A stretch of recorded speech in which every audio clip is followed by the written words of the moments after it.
Welcome back to my channel, and as always, thanks to my subscribers. In my video, Downtown Structures on my HO scale layout, I showed you my first ever scratch-built structure, the liquor store, shown here. I did not mention that scratch building is not all that difficult. After you have built 3 or 4 laser cut kits, you soon realize that building any structure requires the same few simple steps. Brace, stain, and paint the walls. Paint and install the windows and doors. Assemble the walls to form the building shell. Attach the roof and install signs and details. The kits you buy provide just 3 things. They provide a plan, they provide the materials, and they pre-cut the major pieces.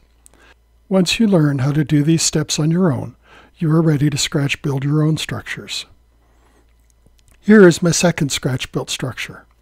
Since I modeled the Rio Grande in the San Luis Valley, agriculture is an important part of the commercial activity on my layout. Since my layout is quite small, less than 50 square feet, I need to be frugal with space. I cannot afford to have one building occupy a large area. All of the commercial grain elevators I found were either too large or too plain, or sometimes both. In desperation, I went looking for drawings of a smaller, but still interesting, grain elevator. I found it in this article from Model Railroader magazine. I especially liked that the building consists of 2 parts, the elevator itself, an attached building which houses a mill and presumably an office. Notice that the plans include a scale. That meant I could print the plans and reduce or enlarge them as needed to HO scale. Also notice that the elevator shown is more complex than the one I built. I lopped off the smaller elevator on the left side of the building, and I eliminated the gable-roofed extension on the right side of the office. Once I had a design that I liked, the first step was to cut out the building walls. I used mat board, the material used to mat and frame artwork, for the core of the elevator. With the walls cut, I had to decide what to do about windows and doors. Building these from scratch is beyond my capabilities.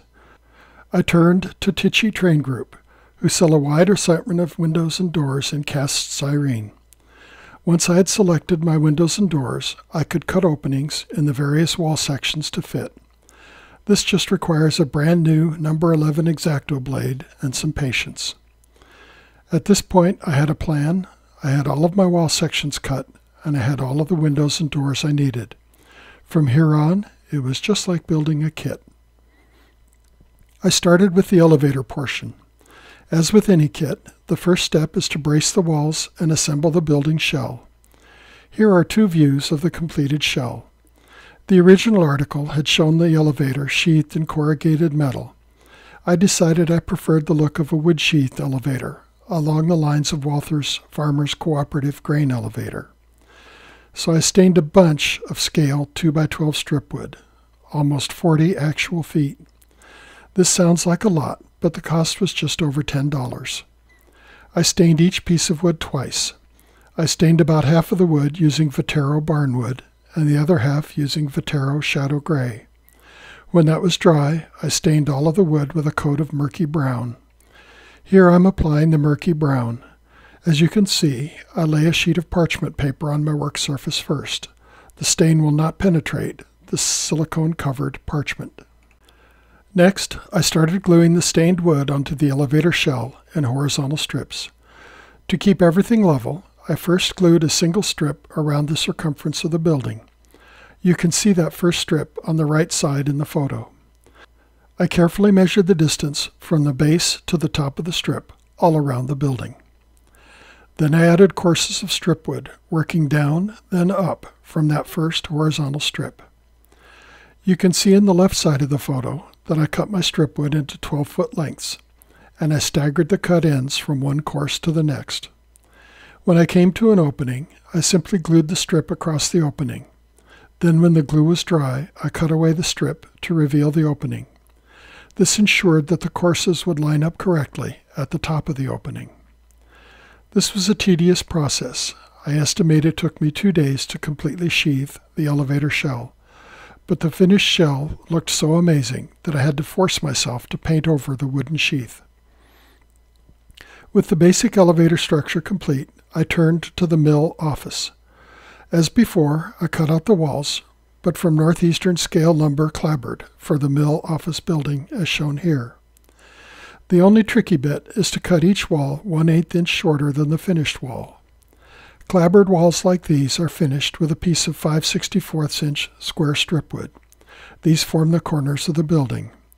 When you assemble the walls, leave a 1/16 inch square open at each corner, the thickness of the clapboard siding. When the walls are assembled, you will cement a piece of corner stripwood to fill the gap and simulate corner trim. I braced all the pieces, then stained the wood using shadow gray. Then I lightly painted the wood using an off-white craft paint. The only tricky part was the back wall. I carefully fit the two ends of the back wall so the mill office would fit snugly around the elevator, as shown here. Once the walls were braced, stained, and painted, I painted and installed the windows, the window glazing, and blinds. Then I assembled the walls to form the shell of the mill office.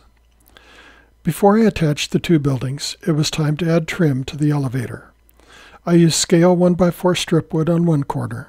Then I overlapped it on the adjacent corner using scale 1x6 inch stripwood. This stripwood was stained first, just like the siding. With the trim complete, I lightly painted the wood siding using two similar red colors. I was looking for a faded barn red color. I think the colors I used were Apple Barrel Tuscan Red and Folk Art Christmas Red, but you'll want to experiment to find colors that you like. I almost always use two colors when I paint my buildings. By blending the colors and varying the coverage, I can make the building look as though the paint has been fading over the years. This also means that you do not have to ensure every paint job is a nice, smooth, even coat, something you'll see only in real life for a few days after a fresh paint job.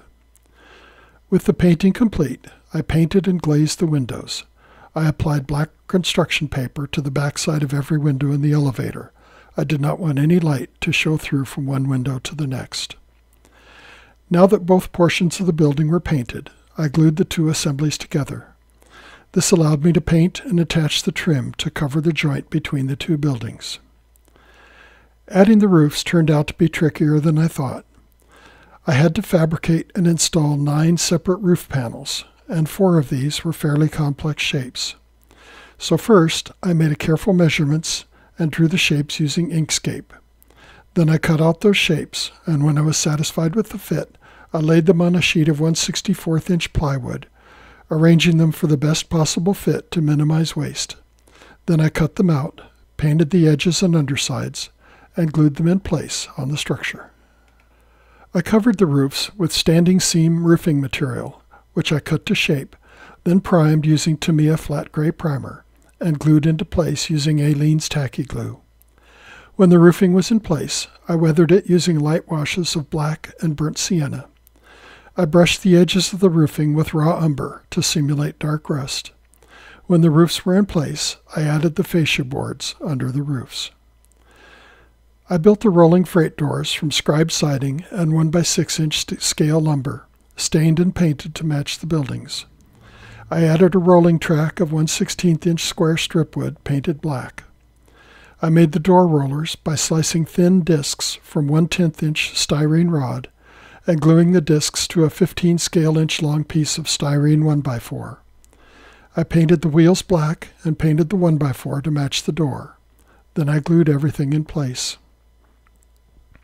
I built the loading dock from scale 4x4 and 1x6 and used leftover siding for the dock planks. The stair stringers and steps are from Builders and Scale. I also built the loading hoist frame from scale stripwood. I cut the grain chutes from round plastic sprues I had saved from an old plastic kit. You do save these pieces, don't you? I think they're about 1/8 inch in diameter. I painted them gray and dry brushed rust highlights on.